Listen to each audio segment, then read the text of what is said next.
تو وہ میں نے قصہ سنایا تھا نا اذان والا,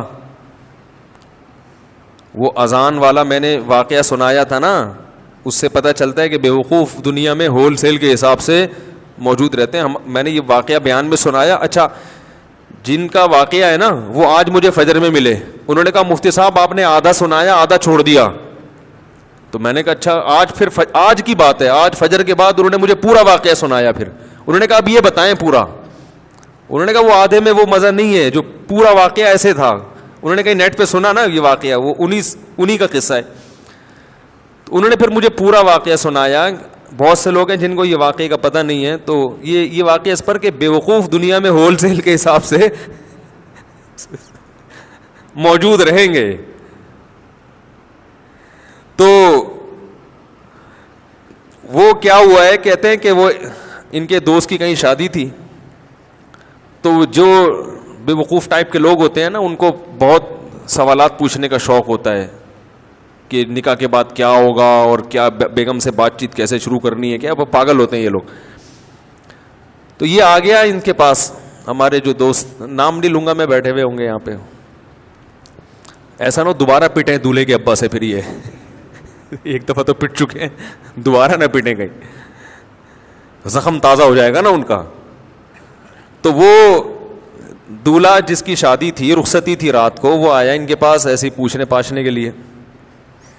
تو انہوں نے بتایا کہ بھائی دیکھو, زوجہ کے پاس جانے سے پہلے اذان دینی ہے تم نے.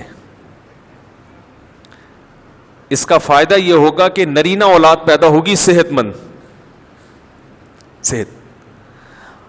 میں نے تو صرف اتنا واقعہ سنایا تھا, انہوں نے کہا کہ پورا اس طرح ہے کہ اذان بھی کسی اونچی جگہ پہ کھڑے ہو کے دینی ہے.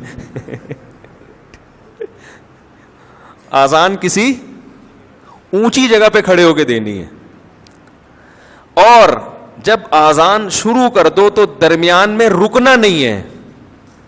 درمیان میں رک گئے معذور بچہ پیدا ہوگا. ٹھیک ہے نا.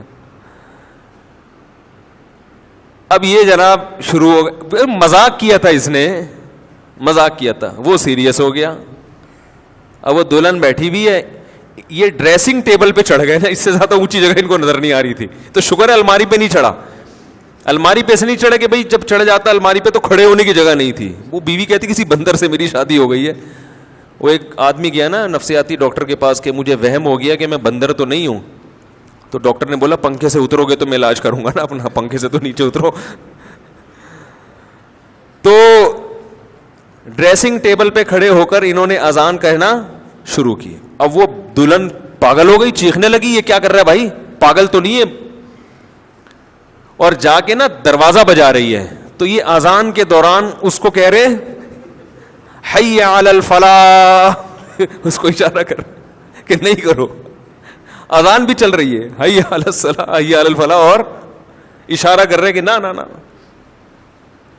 وہ دروازہ کھولا, دولہا کے ابا نے, دلہن کہہ رہی اس کو دیکھو کیا ہو گیا, یہ کون ہے, پاگل ہے. بھاگ گئی, وہ ظاہر ہے بھاگنا ہی تھا اس نے, گھر چلی گئی. تو نفسیاتی پاگل ہے. تو وہ صاحب مجھے سنا رہے تھے کہ صبح دولہے کے ابا آئے, انہوں نے پہلے دولہے سے تفتیش کی نا کیا ڈرامہ ہے بھائی, تو اس نے بتایا وہ فلاں صاحب نے. تو کہہ رہے صبح آتے ہی انہوں نے گریبان سے پکڑا, بات چیت شروع کرنے سے پہلے مکے لگانا شروع کر دی. کہہ رہے میں پوچھ رہا ہوں مسئلہ کیا ہے. انہوں نے کہا یہ میرے بیٹے کو تو نے کیا سکھایا. کہتے ہیں میں نے کہا اس میں خود سینس نہیں ہے کہ جو سکھا دے آپ سیکھ لو گے کیا. کیا خیال ہے بھائی, یعنی کوئی بھی کچھ بھی کہہ دے تو آپ اس پہ عمل شروع کر دو گے, اس میں اتنی عقل نہیں ہے, تو مکے تو اس کے لگاؤ جا کے.